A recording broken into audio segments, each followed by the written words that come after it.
commencer en priant. Pour toi, éternel, on a chanté à quel point on pourrait t'adorer, on pourrait te louer, on pourrait te remercier. On ne pourrait jamais assez partager tes bienfaits, jamais assez exprimer nos actions de grâce envers toi. On commencerait par la liste de tout ce que tu fais, puis ensuite on terminerait avec tout ce que tu es. Et on ne finirait pas pour toute l'éternité. On pourrait commencer ce matin pour ne pas finir ce soir, on serait juste au début. Qui est Dieu? Non, Seigneur, c'est vraiment extraordinaire que tu as ouvert les yeux de notre cœur pour qu'on voie la hauteur, la longueur, la profondeur, la largeur de Dieu. Tu nous as permis de savoir qui tu es à chaque jour, par chaque épreuve et chaque parole. Tu nous permets de savoir plus de qui tu es. C'est comme tu te dévoiles davantage à nous. Tu te dévêtus devant nous. Et tu es toujours de plus en plus beau, de plus en plus extraordinaire. Tu brises des choses en nous qui nous empêchent de te voir. Tu nous délivres des fardeaux. Tu nous délivres du péché qui nous enlève si aisément. Et on te loue pour ça. On est reconnaissant de ce que tu as décidé de ne pas nous laisser à notre péché ou à notre chair, et de vraiment t'impliquer les mains comme un potier pour vraiment nous changer à l'image de Christ. C'est pourquoi on a été créés. On a été créés pour refléter ta gloire, et c'est ça qu'on veut, même si c'est excessivement pénible des fois. On est reconnaissant d'être ensemble, auprès de toi, auprès du trône de la grâce, auprès de ta parole. Et j'ose même pas pour une seconde penser que c'est moi qui apporte la parole. Je vais être qu'un outil par lequel tu vas parler. Mais c'est ton esprit qui va réellement instruire mes frères et sœurs comme bon te semble. Moi, je vais avoir des idées, des enseignements, je vais avoir une application, mais c'est toi qui vas parler à tous et chacun. Donc, ce que tu veux leur dire. Comment tu veux les instruire, comment tu veux les nourrir et les guider. Et c'est ça que je veux. Je veux vraiment disparaître. Je vais me cacher derrière la chair, mais si je fais ça, je vais vraiment être caché. On ne verra pas. Je vais me cacher derrière ta parole, je ne sais pas toi qui parle. Seigneur, c'est un énorme privilège, une grande responsabilité de pouvoir plonger dans les Écritures et pouvoir en ressortir tous les trésors qui y sont. Après beaucoup de luttages et de combats, j'en ressors avec de la joie. Et j'espère ici maintenant pouvoir partager à mes frères et sœurs. Dispose les cœurs, ouvre les esprits, rends attentifs les gens, les jeunes comme les vieux, pour recevoir ce que tu as à dire. Je suis reconnaissant d'avoir passé cette semaine à méditer, à marcher dessus, encore et encore, cette merveilleuse parole, cet exemple de Paul. Quel homme que tu as mis devant nous. Un homme qui vivait ce qu'il prêchait imparfaitement, et qui est un appel pour nous, un exemple pour nous maintenant. On va regarder ce conflit intérieur, ce combat qu'il a eu en lui-même face à deux bons choix. Vous nous posez la même question, quel serait notre choix dans la même circonstance? On est béni de ce que tu t'es révélé à nous. Tu ne nous as pas juste sauvés et nous laissés sur une île déserte à attendre ton retour, mais tu nous donnais ta parole par laquelle on peut te connaître, et ton esprit par lequel on est réconforté, illuminé. La prédication de ta parole et l'entraide des frères et sœurs pour pouvoir être supportés jusqu'au temps de ton retour, de ton arrivée. Merci, pour Dieu, de prendre si grand soin de nous. Comme j'ai dit, si je peux prier comme ça pendant des heures et des heures, juste à te remercier. Mais on est venu ici pour entendre ce que tu as à dire. On Père, on se tourne vers toi et on dit parole éternelle. Amen. Amen. Je me tiens devant vous ce matin dans l'émerveillement, l'étonnement. En anglais, in awe de la providence de Dieu. De la façon qu'il peut prendre trois hommes différents, qui ont trois approches différentes face à la parole, les faire enseigner différemment, et que finalement, c'est tous des morceaux de casse-tête pour créer le même portrait pour cette Église. Qui amène vraiment la même idée pour tous et chacun. Ceci dit, je vais vous demander de tourner dans Philippiens, au chapitre 1. On continue notre exposition de cette merveilleuse épître de Paul. Nous sommes présentement dans la section personnelle des versets 12 à 26. Nous allons le terminer ce matin avec les versets 22 à 26. Où est-ce que Paul présente son dilemme? Un grand conflit intérieur en rapport avec son désir d'être avec Christ et sa responsabilité être avec les Philippiens. Et c'est vraiment tout un combat que Paul vit. Entremise de mots de liaison, de répétition, de multiplicateurs, il va faire comprendre à ses lecteurs à quel point c'était tout un dilemme. Ayant trop d'imagination et ayant écouté trop de films, j'imagine Paul avec une sorte de dialogue intérieur, ou une personne à côté de lui qui parle avec, et qui se répond bien sûr, pour essayer de comprendre quel des deux je vais faire comme choix. C'est aussi intense que ça. Mais ultimement, Paul lui a fait le choix, sa responsabilité. Et c'est ça qu'il va essayer de faire comprendre aux Philippiens. Vous autres aussi, vous devez faire le choix de la responsabilité. Et ça va être la même chose pour nous ce matin. On va voir en lisant les versets 22 à 26. Mais s'il est utile pour mon œuvre que je vive dans la chair, je ne saurais dire ce que je dois préférer. Je suis pressé des deux côtés. J'ai le désir de m'en aller et d'être avec Christ, ce qui est de beaucoup, donc ce qui de beaucoup est le meilleur, mais à cause de vous, il est plus nécessaire que je demeure dans la chair. Et je suis persuadé, je sais que je demeurerai et que je resterai avec vous tous, pour votre avancement et pour votre joie dans la foi, afin que, par mon retour auprès de vous, vous ayez en moi un abondant sujet de vous glorifier en Jésus-Christ.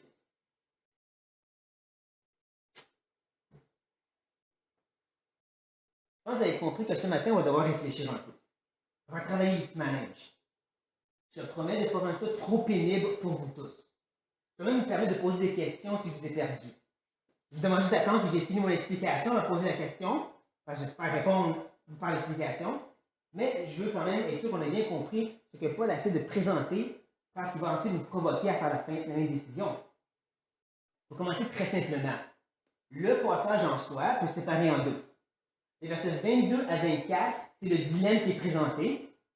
Et ensuite, 25 et 26, c'est sa décision. Et je dirais même que sa décision devient un peu la transition. Où est-ce que Paul va passer de cette section personnelle, moi Paul, pour ensuite se tourner à partir du verset 27, vous les Philippiens. Mais ça va être subtil, on va voir tous ensemble. Jusqu'à date, c'est pas trop pénible. Là, on commence. Les versets 22, 23 et 24 commencent avec un petit mot de liaison. Un petit mot, dans le grec, des. Ce petit mot-là est une conjonction adversative faible. Okay, pour ceux qui ne comprennent pas ça comme moi, ça veut dire que ce n'est pas un contraste que Paul fait. Donc, le mot mais, c'est correct, mais arrêtez, Paul est en train de dire, je vais ajouter et je vais aller dans une autre direction.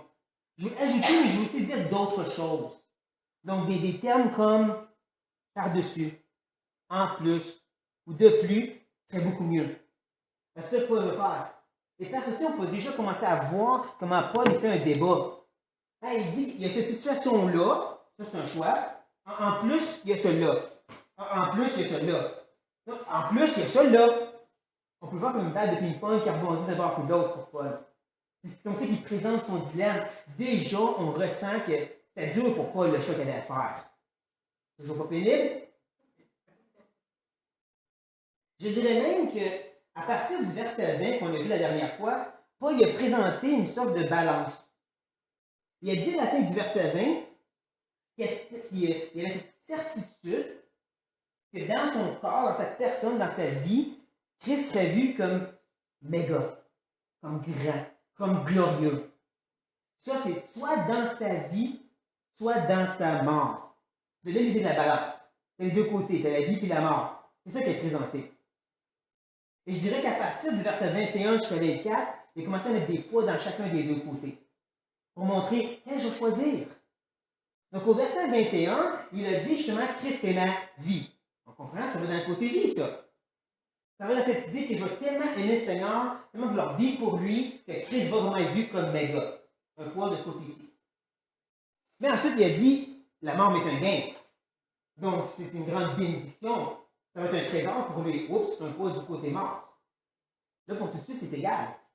Pour tout de suite, la balance est égale. C'est là qu'on arrive au verset 22. Que Paul dit en plus. Oh, là, il va commencer à ajouter notre poids. Je dirais que le début du verset 22, c'est beaucoup plus l'expression « je vis dans la chair ». ou que je vis dans la chair, c'est comme ça que Paul commence le verset 22. L'emphase est sur la vie en premier. Et comme on est au verset 21, c'est le même mot. Zen Christos, la vie. Donc on comprend que le poids, ça va du côté vie pour tout de suite. Le prochain poids que Paul va mettre va du côté vie. Et ce poids en soi, Paul dit, c'est un rapport avec être utile ou porter du fruit. Littéralement, le mot grec veut dire fruit. Fruits et légumes. Mais nous, on comprend, c'est porter du fruit.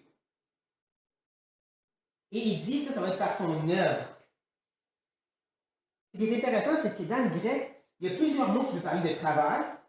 La plupart se concentrent sur l'activité, la fatigue, mais le mot œuvre, lui, il y a plus l'idée d'accomplissement, de réussir quelque chose. Donc, il va réussir à porter du fruit.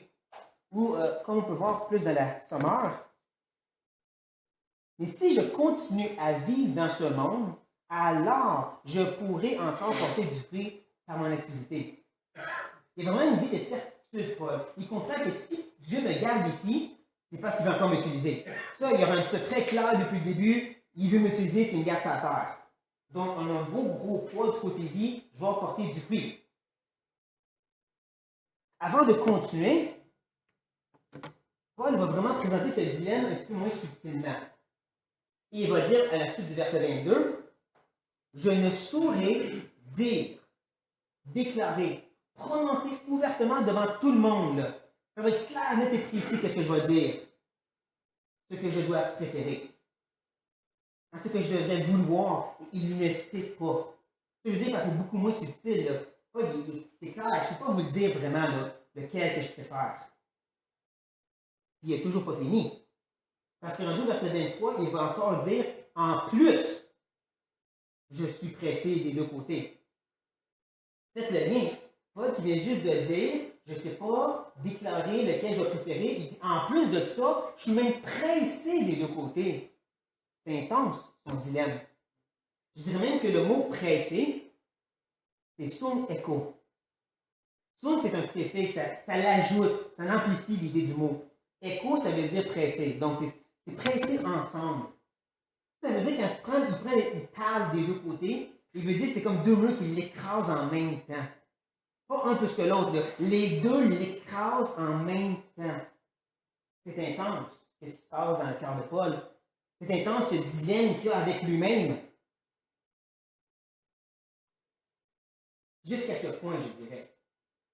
Parce qu'ensuite, à l'arrêt du verset 23, on va voir que le poids qu'il va mettre dans l'autre côté de la balance va être vraiment débalancé. On voit que Paul va multiplier par 3 et à la puissance de 3. Ouais, je vais l'expliquer.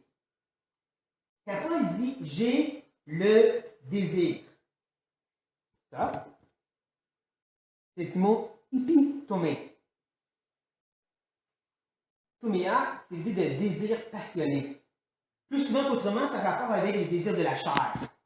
Et si vous avez déjà eu des péchés dont vous ne pouvez pas vous abandonner, ces péchés que tu peux t'empêcher d'accomplir, vous comprenez l'idée de Toméa. Hein, tu ne peux pas t'empêcher, c'est un désir trop passionné. Mais Paul est positif, donc on va parler plus du prophète Jérémie. Tu sais, quand il dit, je voudrais arrêter de prêcher, parce que les gens ne peuvent pas l'entendre, mais c'est comme un feu en moi, je ne peux pas le contenir. C'est ça qu'il faut faire. J'ai un feu en moi, je ne peux pas le contenir. Mais vous avez vu qu'il y a mis un petit préfixe, un amplificateur. Et puis, ça veut dire de focaliser, ça veut dire de personnel. Donc, il dit, en moi-même, je ressens ce désir passionné. Ou si vous préférez, j'ai un méga désir passionné. Ça veut dire un triple, un multiple de 3. Méga désir passionné de s'en aller et d'être avec Christ. Pour bien comprendre de quoi Paul parle ici, c'est cette pression qu'il ressent, et aussi pour mieux expliquer ce que je voulais dire au début en rapport avec la providence de Dieu, je mentionnerai que mercredi, dans l'écriture de 2 Corinthiens, on est rendu au chapitre 12. À part les gens du mercredi, qui sait qu'est-ce qui se passe dans 2 Corinthiens chapitre 12? Quelqu'un veut s'essayer? OK. Parmi les gens du mercredi soir, qu'est-ce qui se passe dans 2 Corinthiens chapitre 12? C'est ça. Paul est allé devant Dieu. Et la façon qu'il l'exprime, c'est pas juste j'ai vu Dieu, c'est littéralement j'étais au ciel. J'ai ressenti c'était quoi d'être au ciel pendant un petit bout de temps. Donc quand il parle de cette idée-là, d'avoir un désir méga passionné, c'est parce qu'il a déjà été là. Nous, on parle de vouloir aller au ciel. Parce qu'on voit comment ça va être extraordinaire, mais on comprend quoi? 0,0000000 infini 1%. Mais qu'est-ce que c'est d'être au ciel? Paul, lui, connaissait 10%. Pas beaucoup, mais c'est beaucoup plus que nous. C'est quoi la différence entre désirer ce qu'on a déjà expérimenté et désirer ce qu'on ne connaît pas encore?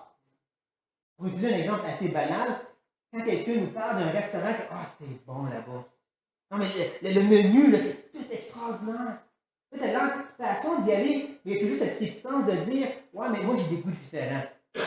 Comparé à la personne qui a déjà été et qui veut retourner. Pas la même sorte de passion, hein? Pas la même sorte de désir. Donc, quand Paul il dit qu'il y a un méga désir passionné, on comprend de quoi il parle parce que lui, il a goûté. Et c'est là qu'il va multiplier à la puissance de 3. Premièrement, Paul il continue au verset 23 en disant car. Peut-être que vous ne l'avez pas dans votre texte, mais c'est excessivement important. Après dire m'en aller et d'être avec Christ, il dit car. Ça nous permet de jouer au jeu. Pourquoi? Le car. Paul qui vient juste de dire que son méga désir passionné, c'est avec Christ. Et là, nous, on va dire pourquoi Paul? Non, c'est pourquoi, mais on va dire quand même. Pourquoi Paul? Il va répondre c'est parce que. Et c'est là qu'on va trouver le multiple de 3.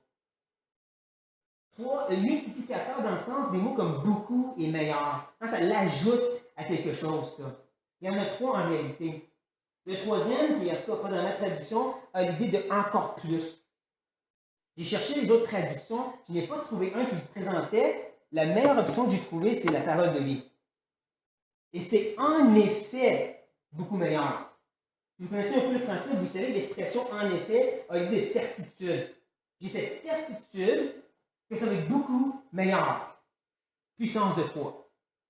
Déjà qu'il a dit que c'était méga désir passionné, multiplié par 3, non mais pas de vraiment s'en aller, n'est-ce pas? Comme je dis, le poids est tellement gros qu'il ne remet plus dans la balance, il va le briser. À quel point que Paul, présentement, dans son cœur, c'est là qu'il va aller. Ben là, c'est où? À ce point-ci. Mais il n'est toujours pas fini. Parce que là, on arrive au verset 24. Mais là, une version.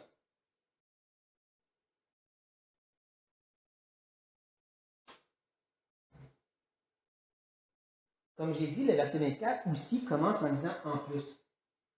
On penserait que s'il finisserait au verset 23, son choix est déjà clair. Je m'envoie là-bas. Moi, je veux mourir. Et Paul dit, en plus, il y a une autre option que je vais considérer. Il y a quelque chose d'autre qui doit venir travailler dans mes pensées. Il dit, à cause de vous. Cette petite expression a 2 idées très importantes. Première, il dit à cause. Obligation. On va voir que dans cette décision, c'est l'obligation qui prend le dessus. Entendez-vous. Mais en plus, il dit vous. Un petit mot qu'on ferait par-dessus nous autres. Mais subtilement, Paul est en train de nous préparer pour les Philippiens pour leur faire comprendre qu'il va faire une transition. Parce que depuis le début, 12 à 26, il parle de lui-même. C'est sa situation à lui, ses difficultés à lui, mais là, il commence à dire vous. Et on voit qu'il va continuer à dire beaucoup de vous. Parce qu'ultimement, il va dire, là, c'est à vous à prendre le choix. C'est à vous à être fidèle à ce que je vais vous dire, à vous. Mais c'est juste subtil pour tout de suite. Donc, il dit en plus, à cause de vous, il est plus. Ça, c'est le mot dia dans les faits. J'ai déjà mentionné, dia, c'est d'aller d'un bord à l'autre avec succès, emphase sur succès. Le succès comme porter du fruit, qu'on a déjà vu au verset 22.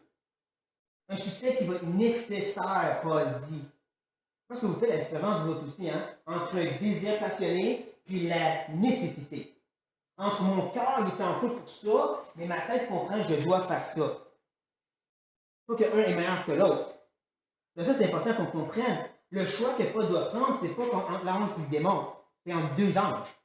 C'est entre 2 bons choix. Mais il dit présentement la nécessité m'oblige de chercher le succès de porter du fruit ou que je demeure dans la chair. C'est ici qu'on voit Paul se répéter. Versets 24 et 25, il va utiliser 3 fois l'expression meno. Le mot meno en soi, ça parle de demeurer. Au verset 24, Paul utilise épimeno. Le but, c'est de personnel demeurer. Donc, Paul est en train de dire, j'ai compris, j'ai réalisé, je sais, je dois demeurer. Je dois rester dans la chair. On comprend, c'est ça, parce que rendu au verset 25, il va ajouter, et je suis persuadé, je sais. Le mot c'est, savoir, c'est oida dans le grec. Et ça veut dire de percevoir, de voir jusqu'à percevoir. En d'autres mots, je vois la situation, je l'ai médité, je comprends, je dois rester. Ce qui nous fait comprendre que probablement Paul n'y a pas une révélation spéciale. Comme disons dans 2 Timothée chapitre 4, où clairement Dieu lui a dit tout est fini ici. Ça semble plus que Paul il a regardé les circonstances, une petite inclinaison du Saint-Esprit, puis il a dit moi j'ai compris, je dois encore servir auprès des Philippiens. Il a compris l'obligation que Dieu lui mettre sur le cœur. Il était persuadé, il le savait qu'il devait demeurer où je sais que je demeurerai. Il est le mot grec, meno, toute seule. Et ensuite, on a juste à côté, et que je resterai avec vous. Parameno. Para, ça veut dire à côté. Ou avec. Donc, resterai avec, demeurer à côté, c'est la même chose. On est en train de voir le cheminement de cette transition que je vous mentionnais. Paul commence avec « Je comprends, je vais demeurer, donc je vais demeurer et je demeurerai avec vous ». Il part de lui-même, il se tourne vers les Philippiens.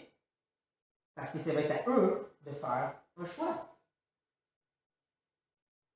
En plus, il dit « avec vous tous ». Un autre petit mot qu'on va tendance à sauter par-dessus. Sauf que si on recule dans les versets 1 à 7, on avait vu comment Paul l'a répété 3 fois ce mot-là. Tous, tous, tous. C'est parce que les Philippiens avaient entre autres un problème d'unité. Je n'ai pas encore étudié le chapitre 2, mais en regardant en premier regard, je me rends compte que leur problème semble être qu'il y en avait qui étaient plus fidèles ou plus impliqués que d'autres. Et ça lui disait, ben moi tout seul avec Dieu, puis toi à côté. Pas pour rien que Paul, au verset 1, il va dire, j'écris pas juste aux pasteurs et aux diacres, j'écris à tous. Pas juste heureux pour les seuls plus fidèles, je suis heureux pour tous. Et c'est pas juste les plus fervents qui m'attendent et qui m'aiment et qui me supportent, c'est tous. Et là, il dit, quand je vais venir, là, je ne veux pas y passer du temps avec les pasteurs ou les gens impliqués, c'est avec tous. Et qu'on aurait besoin de faire enseigner l'importance du tous. Pas juste ceux qu'on aime bien passer du temps avec. C'est moi le premier. Mais donc, Paul leur fait comprendre subtilement, c'est pour tous. Et il continue en leur expliquant, c'est pourquoi il va devoir demeurer. Pour votre avancement. Première raison. Le mot avancement, pro-couper ou coper. On l'a déjà vu au verset 12. C'est l'idée de pro-avance, coper, couper, c'est facile, couper d'avance. Et c'est l'idée des hommes qui allaient avant l'armée, qui enlevaient tous les obstacles, les roches, les branches, pour que l'année puisse passer avec facilité. D'un jour, on dirait le bulldozer. Donc au verset 12, il a dit, le Saint-Esprit, c'est le bulldozer qui a frappé toute la ville de Rome. Mais là, Paul dit présentement, c'est moi qui vais aller auprès de vous et je vais être le bulldozer. Je vais enlever tous les obstacles pour vous permettre de marcher pour le Seigneur. Parce que les Philippiens, présentement, sont durement éprouvés, il semble. Il y a des petits indices qui peuvent comprendre qu'il vit un temps difficile et Paul dit, moi, j'ai enlevé les obstacles, pas les épreuves. J'ai enlevé les obstacles pour que vous continuez à marcher ce temps difficile. Première chose. Deuxième chose, pour votre joie dans la foi. Ça, c'est important. Ça me permet, et ça m'oblige de faire une petite parenthèse. Parce que trop souvent, on a tendance à penser à juste à l'importance d'être heureux. Un chrétien s'est sauvé, ça devrait être heureux. Donc, Paul dit joie, quoi? Dans la foi. Plus tard, il va dire joie dans le Seigneur. Même sorte d'idée. Parce que le mot foi, qui est l'idée de croyance, aussi dit le système de croyance. Ou si vous préférez, confession de foi. Théologie systématique. Doctrine. En d'autres mots, pas juste d'avoir une foi flottante, mais qu'elle soit basée sur quelque chose de solide. ou comme j'aime souvent dire, savoir qu'est-ce qu'on croit et pourquoi qu'on croit, qui n'est pas très populaire de nos jours.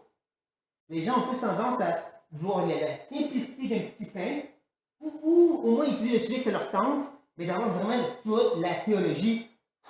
Ça, c'est dur. Pour les gens comme Martin, ça. Non, Paul dit, la joie, ça va être dans cette foi-là, bien établie. Parce qu'il semblerait que de nos jours, on a un Dieu bonbon. Une espèce de grosse boule de joie, assis sur un trône qui émane de l'amour et de la grâce. Un Dieu affaibli. Un Dieu qui, oui, est tout puissant sur la nature, mais pas plus que ça. Un Dieu qui est un gentleman et qui ne s'impose pas sur le libre arbitre. Un Dieu qui est réactionnaire. L'homme fait le mal et Dieu essaie de tourner ça en bien. Un Dieu qui est permissif.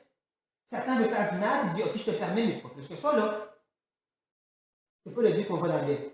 En Genèse 1.1 nous montre depuis le début, Dieu, au début, créa. Ça commence par lui. C'est de lui que vient toute chose, c'est lui la source, incluant aussi les choses qui nous dérangent. Il dit dans Isaïe 45, je crée le bien et je crée le mal. Oh, mal. Ouais, et avant de l'expliquer, on devrait juste l'accepter. Parce que quand on regarde dans les livres historiques comme les rois et les chroniques, on voit Dieu qui envoie un mauvais esprit pour tourmenter Saül, envoie un esprit de mensonge pour envoyer le roi à sa mort, et envoie Satan pour tenter David pour qu'il fasse un dénombrement parce qu'il veut punir Israël. Quand on a les rois et les chroniques ensemble, c'est ça qu'on voit. Oh. Dieu qui dit au prophète, j'ai envoyé les Assyriens, ce peuple abominable, pour faire toutes sortes de mal. Oh. Et Paul, qui dans Romains 9, ce traité théologique sur lequel Paul se basait, il dit, Dieu, depuis l'éternité passée, avait décidé d'endurcir le cœur de Pharaon pour me glorifier, et il est responsable de son endurcissement aussi. Comment ça marche? Je ne sais pas. Comme Jean lui dit, on ne comprend pas, mais on adore. C'est ça qu'il faut faire. Et donc, j'ai dit tout ceci parce que Paul lui-même, présentement, il vit des choses excessivement difficiles. Comme on dit souvent, c'était pas Club Med. Paul est en train de vivre quelque chose qui est vraiment pénible, mais il dit, c'est ça qui est mieux. Pourquoi? Parce qu'il regarde à Dieu.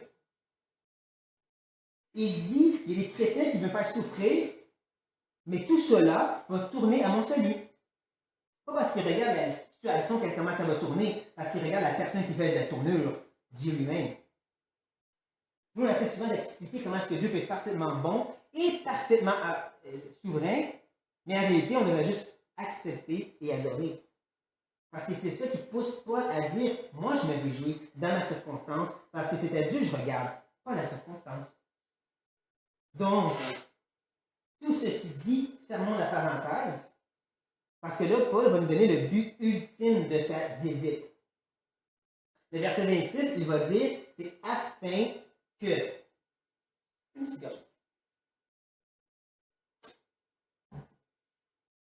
Donc, le but. Et on comprend par les virgules quand il dit par mon retour auprès de vous. On peut mettre ça avant pour dire par mon retour auprès de vous.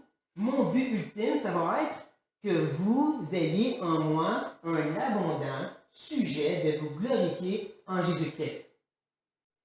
Et je vous dirais, après des heures d'études et toutes sortes des gens qui avaient des choses à dire, peu importe comment tu tournes le verset, tu changes la phrase ou quoi que ce soit, Paul dit toujours la même chose. Les Philippiens vont se glorifier, vont littéralement se vanter en Jésus-Christ, mais leur sujet de gloire, ça va être ce sujet abondant de la personne de Paul. Et pas juste à visite, il dit en moi. Donc, qu'est-ce que vous voyez en moi? Mon exemple que je suis en train de vous présenter. Pour résumer encore, c'est l'exemple de Paul qui va de leur sujet de gloire en Christ. Ils vont voir Paul et son exemple et dire waouh, Dieu, tout un homme. Qu'on a réalité, bien sûr. Et c'est ça que Paul veut amener les Philippiens à comprendre. Mais là, c'est à vous à suivre mon exemple. Et donc, ça va être à nous à faire la même chose maintenant. Parce que comme j'ai dit la dernière fois, c'est facile de dire Christ, c'est ma vie quand on a des petits buts spirituels. Tu sais, quand on est bien bon avec le Seigneur. Quand on le sert comme on aime le servir. On fait des choses qu'on aime faire auprès des gens que ça nous tente de servir. Ça, c'est facile de dire Christ est ma vie. Mais Paul, lui, il a fait le choix de dire responsabilité.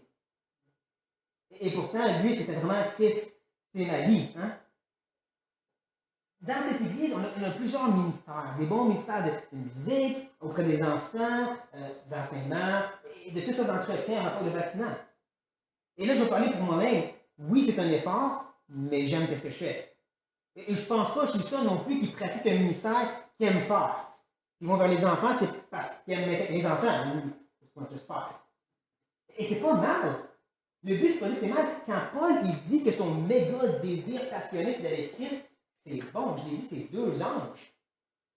C'est juste qu'il a fait un choix réfléchi. Je vais aller vers l'obligation, de la responsabilité, de la nécessité et d'aider les Philippiens. Et ça, ce n'est pas des termes qu'on aime utiliser de nos jours. Encore, je vais parler pour moi-même. Parce que dernièrement, Dieu m'a obligé de sortir de cette fameuse zone de confort. Comme par exemple, les dimanches matins, je viens me préparer ma rencontre avec Dieu d'une façon corporative. En d'autres mots, je vais rester assis là et me préparer pour le temps d'adoration. Mais là, Dieu a dit non, tu sors de là, puis tu t'en vas vers les gens. Obligation. Pas pour dire que c'est horrible, c'est de dire ça, c'est avec Christ. Maintenant, sors de là. Et comme je dis, cette idée là, de nécessité et d'obligation, ça nous dérange. Nous, on aime avoir le ministère que ça nous tente d'avoir. On ne veut pas nécessairement faire ces autres choses-là comme le ménage. OK, parfait. On parle d'autres choses. C'est cet apogée du culte d'adoration. Ah, on aime ça, on en parlait tantôt. Là. Wow! Puis l'obligation de l'école du dimanche, des mercredis soirs, des samedis de prière, ou bien sûr les repas à gâter qu'on va avoir de temps en temps. Mais parle pas de ça! C'est ça le problème. On ne veut pas se mettre des responsabilités comme ça. Non, à ça, on va dire des choses comme légaliste, formaliste.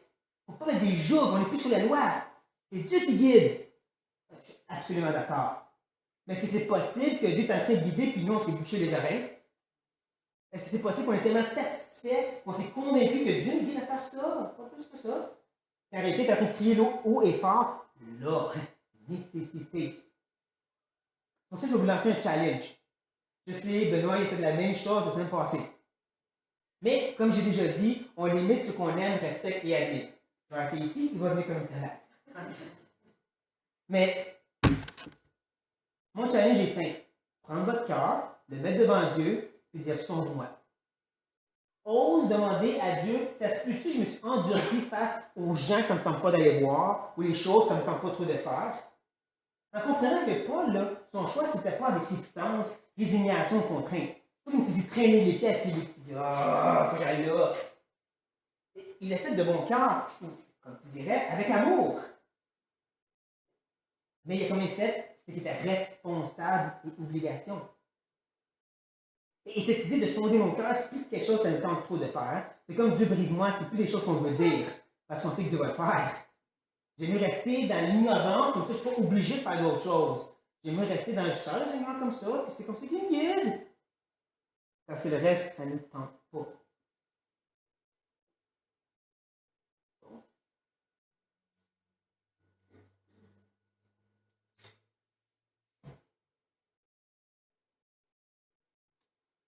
Donc, si vous avez le courage de poser la question à Dieu et il vous guide d'une façon différente, ça se peut que tu arrives à la situation justement où que, tu vas réaliser qu'il y a un débalancement de résultats.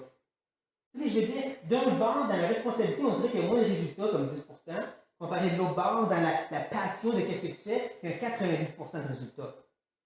Ce que je veux dire, c'est quand tu fais ce que tu aimes faire, tu t'en fous des résultats. Hein? Je vais parler pour moi encore une fois. Les 6 dernières semaines que je me promenais d'église en église, j'étais un petit peu préoccupé comment les gens réagissaient. J'étais juste content de faire ce que Dieu voulait. Donc, 90% de résultats. Ça marchait bien. Mais là, quand tu retournes à obligation, tu es plus concentré sur les résultats, n'est-ce pas? Qu'est-ce qui marche bien, qu'est-ce qui marche mal, et ça a plus tendance à t'écraser quand ça marche mal.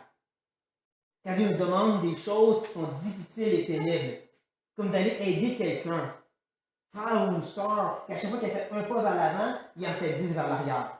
Quelqu'un qui nous corrige toute notre jus. Quelqu'un qui ne semble juste jamais réussir. Et à tel point que tu arrives à Dieu et tu dis, non, mais je suis plus capable de l'aider. Et tous les gens autour qui essayent de t'encourager finissent plus par te donner des conseils qui sont inutiles ou carrément qui sont en train de t'attaquer. Eux, ils voient l'iceberg et c'est clair qu'est-ce que tu devrais faire. Mais il ne va pas à la profondeur. Toi, tu as vu pour ce frère ou cette sœur. Et même à la fin de tout, ultimement, cette même personne finit par littéralement tout abandonner. Quand tu es laissé avec la question, y a-t-il quelque chose que j'aurais dû ou pu faire mieux? Tu es laissé avec ce sens de culpabilité. Non, mais j'ai failli à ma job. Et tu essaies de ne pas laisser ronger par cette culpabilité parce que là, tu dois continuer à aider les autres ou faire les autres responsabilités que Dieu te demande. C'est vrai que ça donne moins le goût de s'appliquer à la responsabilité, n'est-ce pas? Et je pense qu'il y en a ici où la plupart ont compris que non subtilement, j'ai présenté mon exemple ici. Je me suis permis de faire ça parce que Paul fait la même chose aux Philippiens. Il a présenté son exemple, il a mis son cœur sur la table, il a dit regardez ce que je voulais, mais j'ai choisi vous. Maintenant, c'est à votre tour à faire le choix. Donc, je me permets de faire la même chose encore. Maintenant, c'est à votre tour à faire le choix. Je vous dirais aussi que ce que j'ai compris de l'histoire chrétienne, c'est rare que Dieu ait utilisé des super méga chrétiens qui ont des résultats incroyables. Les Spurgeon, les John Wesley, les grands réveils sont rares. En réalité, il y a beaucoup plus d'hommes et de femmes qui ont très peu de résultats. Et William Carey, Adoniram Judson, David Livingstone, David Brainerd. Nous, on les connaît parce qu'ils ont été persévérants, mais ils n'ont pas eu de grands résultats. Ils ont juste fait ce que Dieu leur demandait de faire. Est-ce qu'on va faire la même chose? Prions.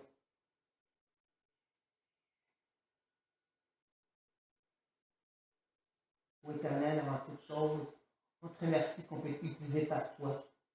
Avant tout, on devrait commencer avec cette idée d'adorer, d'être reconnaissant et de te louer juste du fait qu'on peut être utilisé par toi pour répéter ta si belle gloire, réalisant à quel point comme des horribles pécheurs, de vils, faibles et pathétiques pécheurs, et que tu veux quand même nous utiliser. On rate la mire, on faillit à tout ce que tu nous demandes, et tu continues à nous utiliser. Mais en plus, et pire encore, c'est que notre cœur il s'endurcit, qu'on n'est pas prêt à faire les choses que tu demandes, plus souvent qu'autrement. On veut s'appliquer aux choses qu'on aime faire, qu'on prend plaisir à faire. On veut être avec Christ. Quand toi tu nous dis, va selon ta responsabilité. Donne le courage aux frères et sœurs ce matin de mettre ton cœur sur la table et de dire, sonde-moi, Seigneur. Ça se peut-tu que je suis pas assez impliqué dans l'Église? Ça se peut-tu que je devrais aller vers tel frère ou telle sœur? Donne-nous le courage de faire quelque chose que ça ne tente vraiment pas de faire. Aide-nous, Père, à ne pas regarder aux résultats, mais à regarder tout simplement à l'obligation de la nécessité, de la responsabilité que tu nous demandes de faire. Parce que c'est beaucoup, beaucoup plus difficile à faire qu'à dire. Je prêche une belle parole, mais si la situation arrive encore, si d'autres sortes de difficultés et les résultats sont pénibles, est-ce que je vais dire encore, ça ne fait rien, cher Seigneur? Non, je pense que je tomberai aussi comme n'importe qui d'autre dans le découragement. Seigneur, nous avons besoin que tu nous rappelles ces grandes vérités. Nous avons besoin de revenir à cette foi et tout ce fondement bien solide, toujours plus approfondissant qui tu es et comment tu t'es révélé pour que notre joie soit débordante. Non pas parce qu'on s'est forcé, non pas parce qu'on est fidèle et ça marche bien, tout simplement parce que c'est la joie de Dieu qui explose hors de notre cœur, de notre âme. Et pour ça, il faut être branché sur la source qui est Dieu. Mais le vrai Dieu, pas celui qu'on s'est inventé. Seigneur, viens nous aider à tout simplement faire ce qu'on a à faire, parce que si tout le monde le fait, il me semble qu'il n'y aura plus de problème dans les églises, dans nos vies. Donc, viens nous aider à faire. Pas chercher le résultat, mais à faire ce que tu nous demandes de faire. Amen.